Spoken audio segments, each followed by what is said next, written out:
రాష్ట్రమంతా అధికార కాంగ్రెస్ గాలి వీస్తే ఆ నియోజకవర్గంలో మాత్రం వ్యతిరేక ఫలితం వచ్చింది. 3 మున్సిపాలిటీల్లో ఒక్కటంటే ఒక్కటి కూడా హస్తానికి చిక్కలేదు. ప్రతిపక్ష ఎమ్మెల్యే పాగా వేసిన ఆ నియోజకవర్గంలో కాంగ్రెస్ కీలక నేత పాచికలు పారలేదు. ఉమ్మడి పాలమూరు జిల్లాలోని అలంపూరు ప్రజలు ప్రతిసారి కాస్త భిన్నమైన తీర్పునిస్తూ వస్తున్నారు. అసెంబ్లీ ఎన్నికల్లోనూ రాష్ట్రమంతా కాంగ్రెస్ హవా కనిపిస్తే ఇక్కడ మాత్రం గులాబీ గుబాళించింది. ఇటీవల జరిగిన పంచాయతీ ఎన్నికల్లోనూ అధికార పార్టీకి ధీటుగా గులాబీ పార్టీ ఫలితాలు సాధించింది. ఇక తాజా మున్సిపల్ ఎన్నికల్లో అయితే 3ంటిలో 2ంటిని కైవసం చేసుకుని జోరు ప్రదర్శించింది. అలంపూర్ నియోజకవర్గంలో అలంపూర్, ఐజా, వడ్డేపల్లి అనే 3 మున్సిపాలిటీలు ఉన్నాయి. ఇటీవల జరిగిన మున్సిపల్ ఎన్నికల్లో కాంగ్రెస్ తరపున మాజీ MLA, AICC secretary Sampath Kumar, ప్రతిపక్ష బీఆర్ఎస్ తరపున ఎమ్మెల్యే విజయుడు, ఎమ్మెల్సీ చల్లా వెంకట్రామిరెడ్డి ప్రచారం నిర్వహించారు. అయితే మొదటి నుంచి నియోజకవర్గంపై పట్టు ఉన్న ఎమ్మెల్సీ చల్లా ఎత్తుల ముందు కాంగ్రెస్ పాచికలు పారలేదు.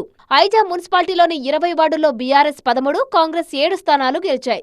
మ్యాజిక్ ఫిగర్ ను దాటడంతో మున్సిపల్ పీఠాన్ని బీఆర్ఎస్ కైవసం చేసుకుంది. ఇక అలంపూర్ మున్సిపాలిటీలో కాంగ్రెస్, బీఆర్ఎస్ చెరో 5 వార్డులు గెలుచుకోగా ఎక్స్ అఫిషియో ఓటుతో పురపాలికలో గులాబీ జెండా ఎగిరింది.